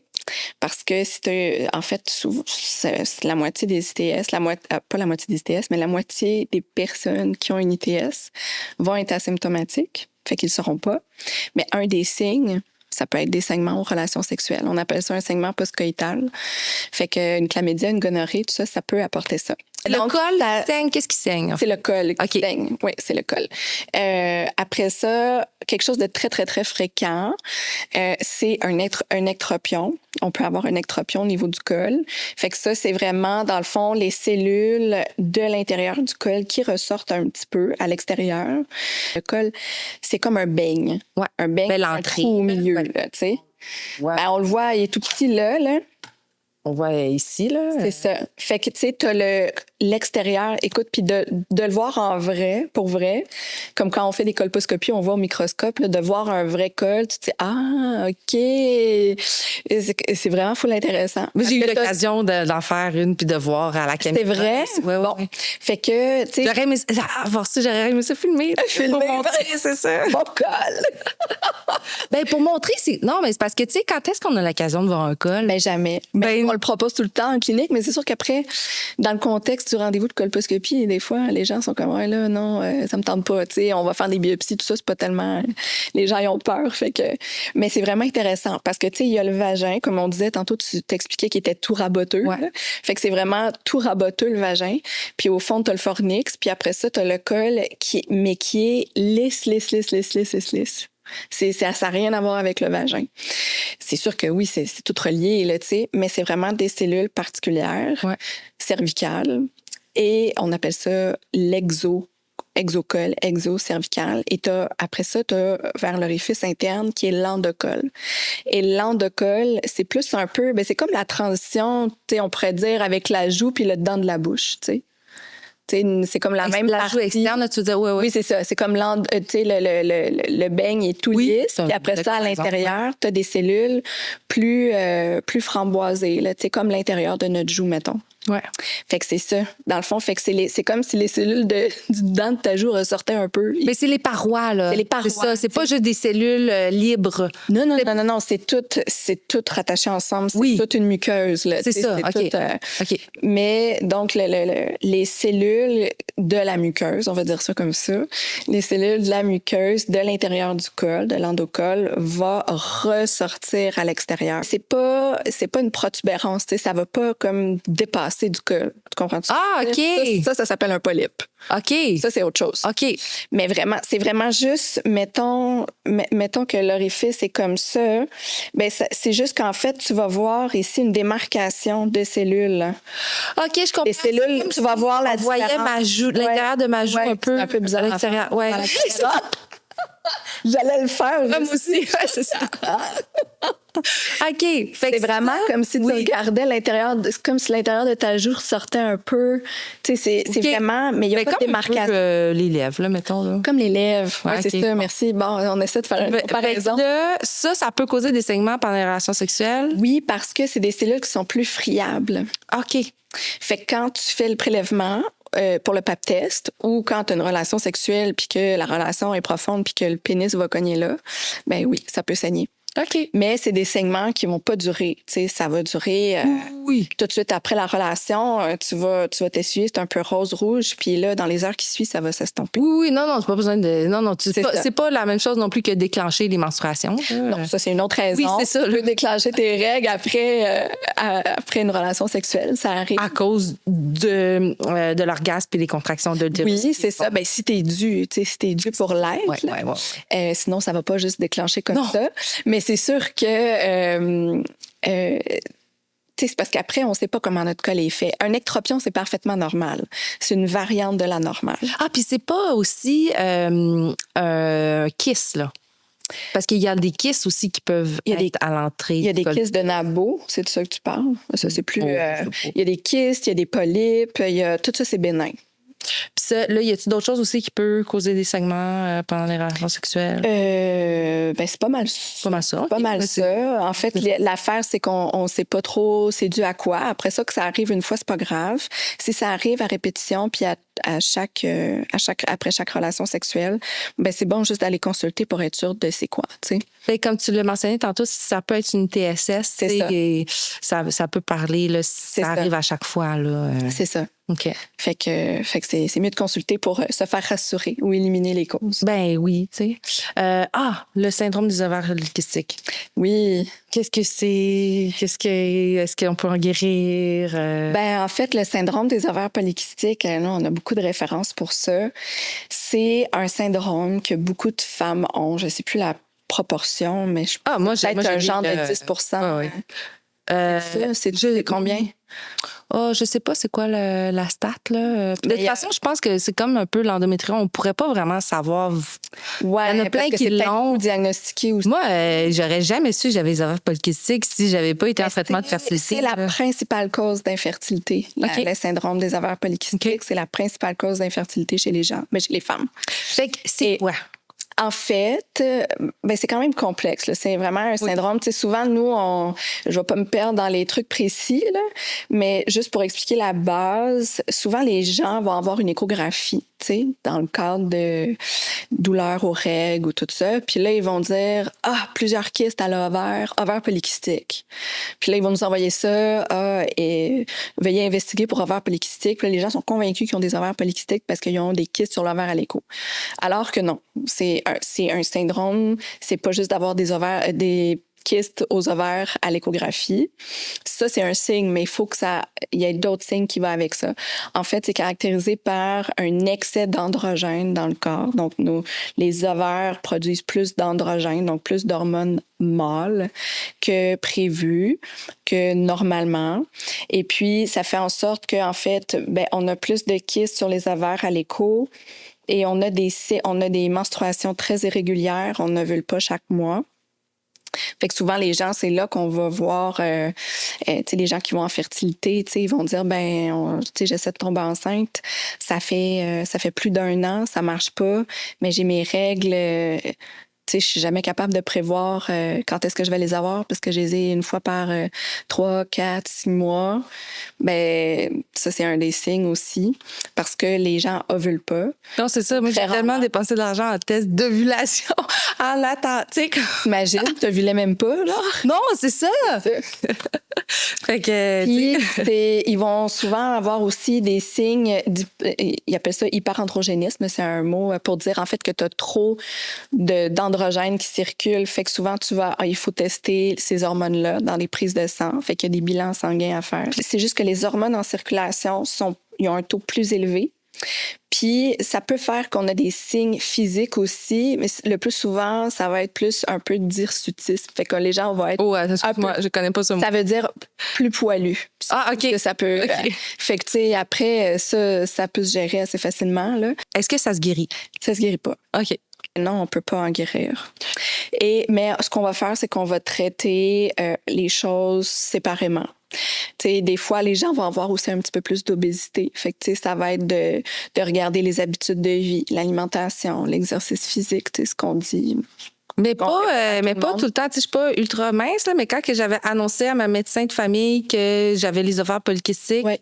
elle dit ben voyons, t'as pas le profil. T'as pas le profil type. C'est comme, non. OK, mais c'est pas nécessairement. Là, C'est pas nécessairement, tu sais, comme pour n'importe quelle maladie ou n'importe quel syndrome, n'importe quel truc, ça va se manifester différemment d'une personne à l'autre. Puis des gens, tu sais, des fois, il y a des gens visuellement, on suspectera pas, là, qui sont ovaires polykystiques. Là. Si après ça, tu es dans une phase où est-ce que tu veux pas de grossesse, ben on peut juste corriger ton cycle menstruel parce que c'est quand même important d'avoir ces menstruations régulièrement. Ou sinon, si on les a pas régulièrement... Attends, peux-tu élaborer là-dessus? Oui, c'est important d'avoir ses règles chaque 2 à 3 mois maximum. Ça, c'est pour quelqu'un qui prend pas aucun traitement hormonal. Là. C'est important d'avoir ses menstruations chaque 2 à 3 mois. Fait que si tu consultes parce que sinon, ça peut être propice au développement de cellules anormales à l'intérieur de ton utérus. Ah, OK, parce que quand on n'est pas sur la contraception hormonale, parce que la contraception hormonale vient empêcher l'endomètre de gonfler. C'est ça. Tandis que quand on oui, OK, mais c'est important de... Parce que souvent, les gens font comme, ouais, mais là, je viens consulter parce que j'ai pas de règles, puis là, je prends une contraception, puis j'ai pas de règles. Fait que, comme, c'est quoi? Je suis comme, oui, mais c'est différent. Okay. C'est le même résultat, mais c'est différent. Fait que pour éviter le développement de cellules, c'est sûr que ça se fait pas overnight non plus, là. C'est vraiment sur plusieurs années. Ouais. Si tu prends aucun traitement hormonal, puis que tu es menstruée 2 fois par année, c'est pas bon pour ton utérus. OK. C'est pas bon parce que justement, c'est propice au développement de cellules anormales de ton endomètre. Après ça, nous, on va mettre les gens sur de l'hormonothérapie pour régulariser les règles ou en fait les atténuer, ne pas les avoir du tout. Puis là, tu vas me dire, ouais, mais là, c'est comme le même résultat. Non. Mais en fait, c'est que l'hormonothérapie va venir garder l'endomètre super mince. Ouais. Ce qui fait que ça va... ça va le protéger contre le développement de cellules anormales. OK. On compare ça, nous, pour avoir une idée, là, à un gazon qu'on tond. Un gazon qui est tondu ou pas tondu. Comme à chaque mois, ton gazon, si tu prends pas d'hormones, l'intérieur de l'endomètre, c'est le gazon. Le gazon pousse pour accueillir un ovule qui serait fécondé. Majorité du temps, ça ne l'est pas. Fait qu'après ça, le gazon se tonde naturellement, puis c'est tes menstruations qui sortent. Ben, quand tu es sous hormonothérapie, on garde le gazon très court tout le temps. Okay. Fait qu'il n'y a pas besoin d'être tondu. Ça le garde toujours mince. Okay. Fait que tu n'as pas besoin de le tondre, tu n'as pas besoin d'être menstrué. Puis souvent, c'est la grosse croyance, là. Ouais, mais là, je peux pas prendre une pilule, un truc en continu. Faut que j'aille mes règles au moins chaque 2 ou 3 mois parce que sinon, mon ventre se remplit de sang. Non, ça n'a pas rapport. Non, mais c'est ça. Mais c'est important de... Mais les gens se font dire ça même par des médecins, là. Encore aujourd'hui. Mais d'où l'importance de l'éducation. C'est ça. Ah oui. C'est ça. T'as apporté des stérilets. Ah, tu nous expliquer un petit peu? Oui, en fait, c'est ça, je savais pas si on allait en parler. Mais en fait, ça, c'est les... il y en existe plusieurs autres, là, mais moi, j'ai apporté les 2 stérilets qui sont hormonaux. OK. Qui contiennent, dans le fond, de la progestérone. Puis c'est un stérilet qui est non hormonal va ressembler à ça aussi. C'est la même forme. C'est la même forme. Un stérilet, ça a toujours la forme d'un T, comme ça. Ouais. C'est juste que ceux qui sont pas hormonaux vont être en cuivre. Okay. Fait qu'ils vont avoir du cuivre au lieu d'avoir des réservoirs d'hormones. Fait que comment ça fonctionne, je trouvais ça juste intéressant que ça soit visualisé par les gens. Là, il y a une petite corde, là, mais ça, c'est les cordes qui vont sortir dans le fond du col de l'utérus. C'est pour ça que tu précisais autant tantôt que le Nuvaring, il n'y avait pas de corde. Oui, c'est ça. Comme le modèle. Oui, c'est ça. Ça. La corde était longue. Mais parce que le stérilet, il y en a, là. Oui, bon. Mais c'est des petites cordes, c'est des tout petits fils qu'on coupe. À la base, quand on l'installe, le fil est long là, parce qu'il est tout dans l'applicateur. Comme la pêche, là. Oui, mais moins... ça peut être... Moins dur, là. Mais moins dur. Non, mais c'est ce que je dis, c'est tout mince, là. C'est tout mince, là. Donc, parce que je vais qu'on le verra pas à l'écran. Oui, c'est ça, je sais pas. Mais donc, on laisse une petite longueur. On le coupe pas trop court. Pourquoi? Pour pas que ça fasse... pour pas que ça soit piquant dans des relations sexuelles. Ah! Parce que avec l'hormone qui va être libérée, ça va faire un bouchon de glaire au niveau du col. Puis le stérilet va comme se coller, va comme s'enrouler autour du col de l'utérus. Il va comme se coller. Ah, OK. Mais mon Dieu, c'est super intéressant à savoir ça. Il va être pris d'un glaire. OK. Fait qu'on laisse une longueur. Parce que sinon, si on le coupe trop court, il va sortir du col. Mettons que ma main, c'est le col, là. Oui. Ils vont sortir, puis là, ils vont être comme ça. Puis là, ça va être plus piquant. T'sais. OK. Fait que c'est pour ça qu'il ne faut pas les couper trop courts. Après ça, il faut aussi qu'on les voie pour pouvoir retirer le stérilet. OK. Si on les voit plus, parce que pour le retirer le stérilet, on met une pince puis on fait juste tirer dessus. Mais ça, c'est professionnel à la santé qui Ça, fait ça. Oui, absolument. On ne fait pas ça chez nous. Il faut pas le faire chez nous? Ben non, parce que tu sais pas, tu sais, ton stérilet, ben c'est sûr que si tu sens les fils, ton stérilet, il est là, mais c'est pas recommandé. OK. Parce qu'on peut se blesser. Parce qu'en fait, on peut se blesser, là. Ben oui, tu sais, c'est le stérilet, finalement, il a bougé avec les années, s'il est pris un peu, tu sais, s'il accroche, si t'as de la misère à le retirer, puis tu tires dessus. Non, on veut pas se blesser. Fait que non, c'est toujours pas recommandé. De la santé. Absolument, absolument. Donc, en fait, c'est que le réservoir d'hormones, qui est de la progestérone, est sur le long, la tige ici du T. Puis on peut voir que, ça aussi, j'ai fait une capsule hier là-dessus qui va sortir. J'explique, dans le fond, la différence entre les deux. Oui, c'est quoi? Donc, ça, c'est... À part la couleur. Ça, oui, c'est joli, hein? Mais on le voit même pas. Non, c'est ça. Mais il y en a un qui est plus petit, si tu nous c'est ça. Okay. Fait que ça, c'est le kailina, qui est le mauve, puis ça, c'est le Mirena. OK. Donc, le kailina est un petit peu plus petit. Je sais pas si on le voit bien, mais en tout cas, un petit peu plus petit, mais il faut dire que, tu sais, c'est déjà très... C'est pour ça que la différence, la différence, c'est pas tellement... est pas tellement grande. Est-ce que c'est la raison qu'on prend l'un ou l'autre, c'est la grosseur ou c'est le type d'hormone? C'est la même hormone qu'il y a dedans. Okay. C'est du lévonorgestrel. En fait, c'est que le réservoir d'hormones est beaucoup moindre dans celui-là. Ah! Il y a plus de 2 fois moins d'hormones dans lui que dans lui. Donc, on peut le garder moins longtemps? On le garde, c'est 5 ans. OK. Mais c'est juste qu'il y aura moins... souvent, avec le Mirena, les gens auront presque plus de menstruation avec ça. OK. Tandis qu'avec le Kailina, tu sais, quelqu'un qui veut aller vers quelque chose qui a une hormone, mais pas trop, parce qu'elle a beaucoup d'effets secondaires en lien avec la progestérone. Ah, c'est au niveau des effets secondaires. Ben, il peut avoir moins d'effets secondaires, puis la personne va plus avoir de saignements irréguliers un petit peu. OK. Mais on en a déjà à la base avec un stérilet, là. Mais, tu sais, ça, le Mirena, après 1 an d'utilisation, il y a plus de la moitié des femmes qui ont presque plus de règles. Oui, c'est ça. Ça, c'est un gros avantage pour celles que ça intéresse, comme ça. Les gens vont avoir un petit peu plus de menstruation plus fréquente avec ça, mais encore là, c'est pas problématique. Mais ce qui est intéressant et ce qui est nouveau, parce que c'était bon 5 ans, ces deux-là, maintenant, lui, on a découvert qu'il était bon, qu'il avait un effet contraceptif jusqu'à 8 ans. Ah! Fait qu'on le garde jusqu'à 8 ans de temps. Fait que ça, c'est excellent. C'est vraiment très cool. Ben, c'est parce que ça fait mal, l'installation de la désinstallation. Ça peut faire mal. C'est pas confortable. On va se dire ça de même. c'est pas une partie de plaisir. C'est pas long, mais c'est... Ben oui, c'est ça. T'sais, fait que c'est vraiment... changer, là. Après ça, c'est chaque personne, c'est selon ses besoins puis ses objectifs aussi de contraception, va choisir la méthode qui est appropriée pour elle. Là.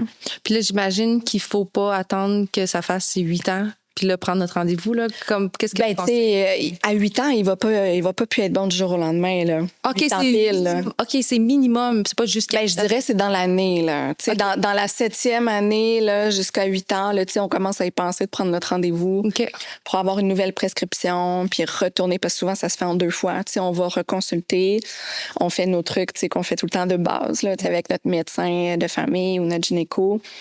Puis là, on dit, ben, on regarde, est-ce que c'est ça qu'on reprend? Est-ce qu'on change? Tout ça. Puis là, le médecin va nous donner une nouvelle prescription, puis on reprend un 2e rendez-vous dans un 2e temps pour le faire installer souvent. OK. Fait que, tu sais, dans la dernière année, là, on y pense. Ouais. Pour pas être pris, que finalement, le garder 10 ans, ça. Après 8 ans, l'effet contraceptif est plus assuré. De toute façon, est-ce qu'on va voir le changement au niveau de notre cycle? Ben oui, parce que souvent, on peut le changer avant 8 ans. Là. Tu sais, 8 ans, c'est l'effet contraceptif, mais après ça, au niveau, tu sais, si toi, tu n'avais jamais tes menstruations avec ton Mirena, puis que là, ça fait, je sais pas, 6 ans et demi que tu l'as, parce que tu l'étires, mais que tu commences à saigner tout croche, puis que c'est vraiment dérangeant, ben tu le fais changer avant. Là. Tout croche, je veux dire, de manière irrégulière? Oui, c'est ça. OK. De manière irrégulière. Tu sais, si tu saignes, tu sais, si tu as 3-4 règles dans l'année, c'est pas tellement incommodant, mais si après tu saignes à chaque mois pendant 2 semaines, ben là, ça, c'est fatigant. Oui, puis il y en a aussi qui vont saigner pendant constamment pendant plusieurs semaines. Oui, c'est ça. C'est considéré comme normal là, avec le quand on l'installe, oui. Suite à l'installation, oui. Le temps que le corps s'habitue dans le fond, au niveau c'est un bon 6 mois. C'est un bon 6 mois. OK. Oui, c'est long. Ben non, mais c'est important de savoir, là, tu sais, Ouais. Pas qu'on soit seul chez nous puis en penser que quelque chose qui va pas, là. Ah ouais, mais je le dis toujours, je le dis tout le temps à mes patientes, puis mais inévitablement, ils me rappellent quand même. Oui, mais c'est-tu normal? Ben oui, Je ben sais que tu m'as dit ben que j'avais oui. ça, mais c'est-tu normal? Parce que là, c'est ça. Ouais. Tu sais, le premier mois, on peut saigner tous les jours suite à l'installation d'un stérilet, puis c'est normal. Mais tu sais, après, bon, il y a des trucs pas normaux qu'il faut regarder, là, mais ça... OK. Ah, ben merci. Ouais. Ben, ça fait plaisir. Puis là, à la fin de chaque épisode, je demande toujours à l'invité comment elle a vécu sa première menstruation. Toi, t'en rappelles-tu? Eh oui, je m'en rappelle. Tu me raconter? Quand j'ai lu ta question, j'étais là, oh mon Dieu, ça m'a comme... J'étais là, hey, c'est un drôle de souvenir. C'est quand même drôle de penser à ça, je trouve. Oui, C'est comme quelque chose de très marquant. Puis en même temps, tu y repenses jamais dans ta vie. Quand est-ce que tu penses à ça? Quand est-ce que tu as eu tes premières règles? C'est rare qu'on revient sur ce souvenir-là. Pourtant, souvent, c'est quand même marquant. Mais c'est ça, c'est ce que je réalise, c'est que les gens qui s'en souviennent, ça a été marqué il y a tout le temps une petite année. Puis il y a des gens qui s'en souviennent pas. Ouais. Justement, ça n'a pas été marquant. Là. Ouais, ben je sais pas. Ben, toi, comment ça s'est passé? Ben, tu sais, c'est ça. Moi, j'avais 12 ans. Fait OK. que c'est comme pas mal le moment où est-ce que tu sais, je savais que ça allait arriver à un moment donné. Puis, je me rappelle, j'étais chez mon père. Mes parents sont séparés. OK. J'étais chez mon père, mais mon père était parti faire des courses. Fait que j'étais avec ma belle-mère dans ce temps-là. OK. Puis, c'était l'été. J'étais habillée en short blanc flashy. Mais, puis, écoute, je me rappelle vraiment de beaucoup de détails, c'est vraiment très drôle. J'écoutais un film, j'écoutais Les 4 filles du Dr. March. C'est tellement drôle. OK. Puis, je suis allée aux toilettes, puis là, j'ai comme fait, ah, OK. Tu sais, j'ai été aux toilettes, puis j'ai fait, bon, ben, ça doit être ça. Fait que là, mais là, j'étais chez mon père. Mon père était pas là. Puis là, j'étais là. J'étais allée voir ma belle-mère. Ben, ça a commencé, tout ça. Fait que quand elle m'a donné un truc et tout, je me suis changée. Ben, au moins, il y avait une personne menstruée dans la maison. Oui, c'est ça. Pas... Ben, après ça, je me rappelle, là, quand mon père est revenu, elle a dit à mon père, bon, ben, ta fille est une femme. Puis là, j'étais là, oh. J'étais comme, pourquoi c'est nécessaire là, de l'annoncer comme ça dans la cuisine, tu sais? T'es là, ben, tu sais, c'était pas pour mal faire, mais c'était... Tu sais, aussi, tu sais pas trop, c'était comme un mixed feeling, là, tu sais. J'étais comme contente, mais en même temps, j'étais un peu gênée, tu sais. Ouais. Il faudrait qu'on enlève ça, là. Ben oui. Ouais. Ben oui. Puis tu sais, c'est... Mais l'aurais-tu, si elle n'avait pas dit à ton père, tu aurais-tu dit? Ou d'emblée? Seigneur, bonne question. J'ai aucune... Ben, probablement, j'aurais pas eu le choix à un moment donné. Oui, t'aurais eu besoin de produits. Ben, c'est ça. Dans ce temps-là, il n'y a rien qui existait. C'était des serviettes ou des tampons. Fait que, non, j'y aurais dit, mais j'aurais été méga gênée. Je pense qu'elle m'a enlevé comme le fardeau un peu gêné de... Parce que je parlais pas de ça avec mon père, là. OK. T'en parlais de ça avec ta mère? Ben, je m'en rappelle pas, mais je pense que oui. Je me souviens que c'est ma mère qui m'a montré comment mettre des tampons. Fait que, tu sais, à un moment donné, oui, j'en ai parlé avec elle. Avant mes premières règles, est-ce que j'en parlais? Je sais qu'elle me donnait des livres là-dessus, elle me donnait des trucs, là, tu sais, quand j'étais en 6e année. Chanceuse. Moi, tu savais qu'est-ce qui t'arrivait quand c'est arrivé. Oui. Ah non, sinon, je peux pas imaginer quelqu'un qui est pas au courant que ça s'en vient. Ça va être... Il y en a qui vont mourir, là, puis qui ont une hémorragie. Tu dois capoter, là. Ben oui. Mon Dieu, genre, faut que j'aille à l'hôpital. Oui. Je sais pas. C'est vrai, là. Oui. Ouais. Fait que moi, t'étais chanceuse d'avoir été mis au courant. Ouais. C'était ta mère qui donnait des livres. Non, c'était à l'école, on en parlait-tu? Je me rappelle pas qu'à l'école, pas au primaire, je me rappelle pas qu'on parlait de ça. OK. Mais c'était ma mère, je me souviens, là, tu sais, vers la 5e année, 6e année du primaire, elle me donnait des livres là, sur la sexualité. Là, j'étais là, OK. Puis là, je lisais ça. Puis j'étais là, OK. Ouais, c'est ça. Comment ça marche, comment on fait des bébés, les choses de la vie. Oui. Fait que je pense que c'est ça, elle passait ça à travers des livres. Après ça, il y a peut-être des souvenirs que je me rappelle pas, mais ça m'a marqué. Puis ce qui m'a marqué, parce que j'écoutais d'autres podcasts, là, pas d'autres podcasts, mais d'autres épisodes de ton podcast à un moment donné. Puis, tu sais, on parlait comme de la honte, de la stigmatisation en lien avec les menstruations. Puis je me rappelle d'un autre souvenir aussi, c'est quand j'étais à l'école. Quand j'étais au secondaire, parce que tu sais, ça m'est arrivé, j'avais 12 ans, fait que c'était dans l'été entre ma 6e puis mon secondaire 1. Puis je me rappellerai toujours qu'au secondaire, j'étais gênée j'étais gênée de gérer ça. Tu sais comme pas trop comment gérer le truc, là. Comment, tu vas te changer aux toilettes et tout, puis comment tu... Ouais, puis t'as moins de... Ben, dans mon souvenir, tu traînes pas ton sac à dos avec toi, tu traînes juste tes... Des livres, tu mets ton sac à dos dans ta case, tu t'en vas avec tes livres à ton cours. Si t'amènes soudainement ton sac à dos, t'es un peu pointu. Oui, faut que tu ailles à la pause à ta case chercher le truc, faut que tu ailles aux toilettes, mais tout le monde va aux toilettes, tout le monde te voit.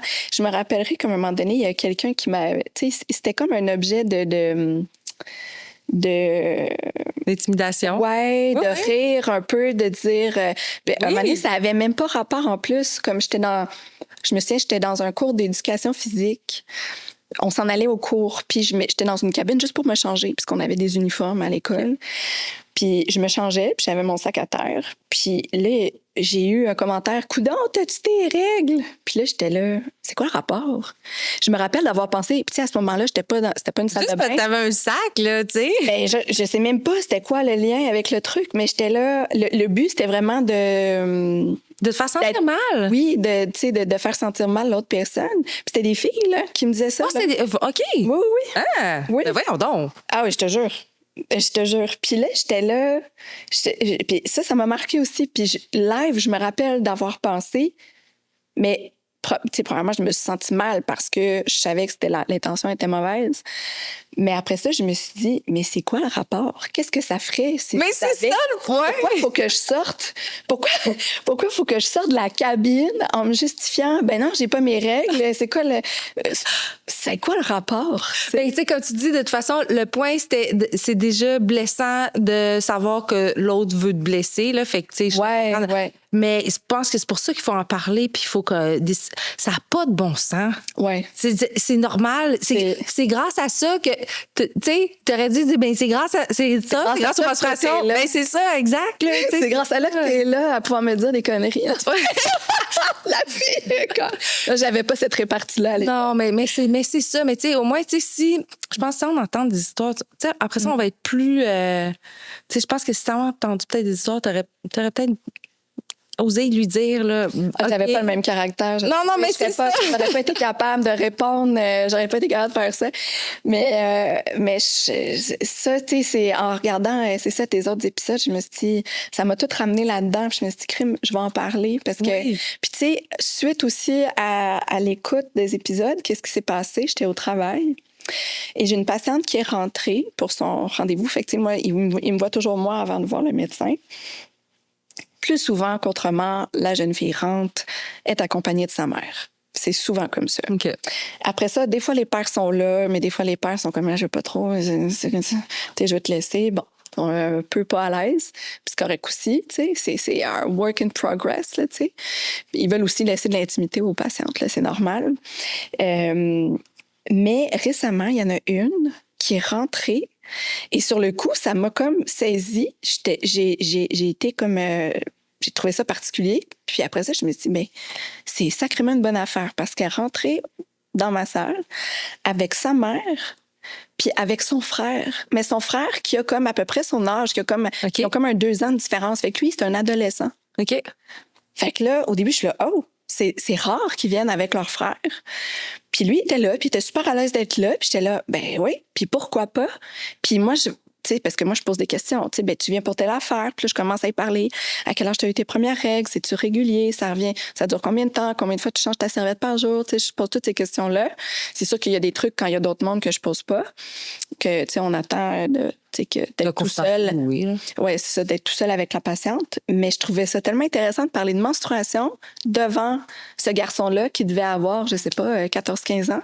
Ben, j'étais comme, c'était vraiment magnifique, je trouvais. Ouais, puis ben bravo de l'avoir accueilli aussi parce que tu aurais pu dire je préférais que vous attendiez, tu sais comme ça. Tu peux aller dans la salle que sa sœur était pas confortable puis qu'elle était comme un peu obligée parce que mettons il s'en allait faire d'autres commissions après. C'est ça. Mais non, merci pour ton ouverture. Ben moi j'ai vraiment vécu quelque chose là. Sur le coup, c'est moi que ça a saisi, puis je me suis dit ben oui, mais pourquoi? Puis pourquoi pas? Ben bravo de t'être remis en question là-dessus, puis oui. Puis moi j'ai un garçon garçon. Puis je te jure qu'il sait c'est quoi une serviette sanitaire, même s'il a 6 ans. Ben, tant Il mieux. sait c'est quoi. Il fouille dans mes affaires. Il dit c'est quoi sa maman? C'est quoi sa maman? C'est quoi ça? Et il sait tout. Oui, mais c'est ça qu'il faut aussi. Il sait tout. Comme il ça, sait, il va moins stigmatiser puis intimider les autres, Ouais, on avoir l'espère. tendance à faire. On Oui, l'espère. c'est ça. faut éduquer nos garçons. Cool. Hey, ben, merci beaucoup pour ce que tu sais. T'es super pertinente. J'ai appris plein d'affaires. encore. Merci. Puis, Merci. Là, il y a des petits trucs moi, que je vais aller valider. Je suis comme... Ouais, parfait. Ça m'aurait des petites questions qui m'ont resté dans la tête. Bon, mais on va aller écouter tes capsules sur le point gynéco, sur Instagram, TikTok aussi. TikTok, oui. Puis là, je vais ouvrir ça sur YouTube, là aussi. Là, c'est pas, Cool. c'est pas actif, mais je vais mettre ça sur YouTube. Puis, bon, ultimement, page Facebook peut-être, là, mais je focus vraiment sur Instagram et TikTok beaucoup. Le point gynéco. Parfait. Bon, ben, Merci à toi. Bye. C'est super. Bye.